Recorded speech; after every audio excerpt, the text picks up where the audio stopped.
Welcome to the Tarheel Footprint. Together we explore and share ways to live a greener, more sustainable life on campus. Today's episode will be focused on the main factors that contribute to the carbon footprint of students around the world, and what steps they can take to reduce their environmental impact on campus and in their daily lives. So what is carbon footprint? A carbon footprint is the total amount of greenhouse gases, especially carbon dioxide, emitted during human activities. It is important to consider these because these emissions contribute to climate change, leading to global rising temperatures and extreme weather. The average American's lifetime carbon footprint is about 16 tons of carbon dioxide. I want you to think about yesterday and consider these next questions. How did you get around? Did you drive, take public transport, bike, or walk? Did you use a lot of electricity? Did you leave the lights on or appliances on? Or use heating/cooling systems? Did you buy anything yesterday? Was it something you needed, or was it just an impulse purchase? These questions focus on everyday actions that are contributing to carbon footprint. No matter how much we reduce our own carbon footprint, universities often produce the highest emissions on campus.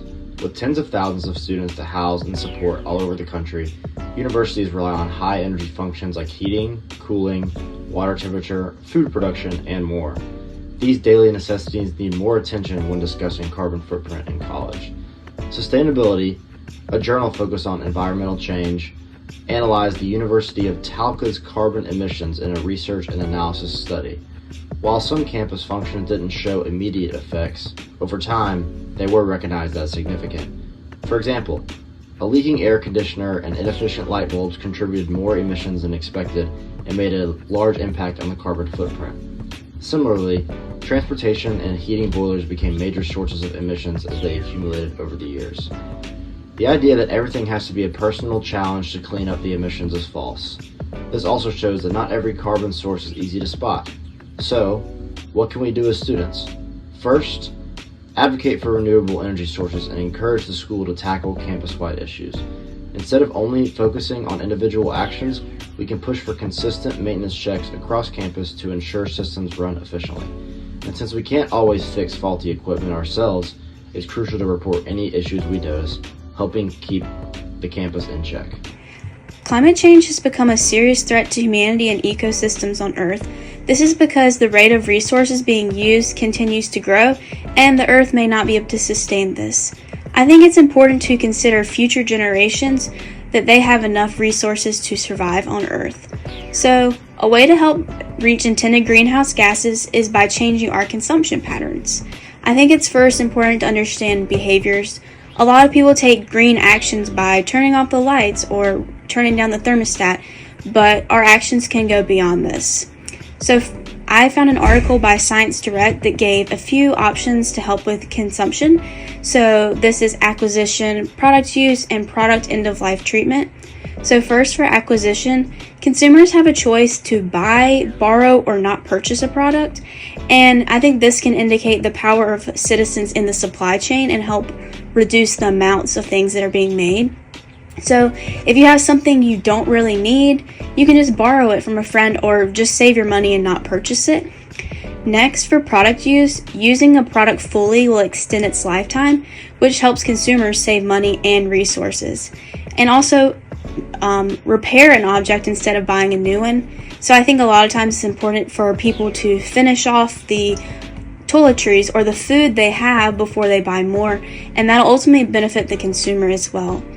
Lastly, they can choose sustainable disposable options instead of waste. So making sure that you dispose of items in recycling bins or compost them or whatever that may be will help reduce the amount of waste and the amount of trash. Adding on to that, I found an article that shows strategies and plans and programs from top universities worldwide that have started a movement against climate change. So starting off strong with Harvard, obviously the best university in the country and worldwide, has a program called Harvard Green Office Program, which is ultimately guiding the staff to make this change and promote this environmental stewardship across the university, and they call it the Zero Goal. And the Zero Goal ultimately is to create a fossil fuel free plan that aims to completely eliminate fossil fuel emissions, besides obviously exhaust from vehicles, because it's unrealistic to get rid of all vehicles that have exhaust. So in order to reach this zero goal, the district has come up with some goals that they want to reach and some of the things that they'll do to eliminate this fossil fuel exhaust. 100% renewable electricity, so that's solar panels and other ways to get electricity besides chemicals and exhaust. Electric vehicles, obviously, those are a big thing these days, and that will continue to grow. Doesn't mean we'll completely eliminate vehicles with exhaust, but that will continue to grow.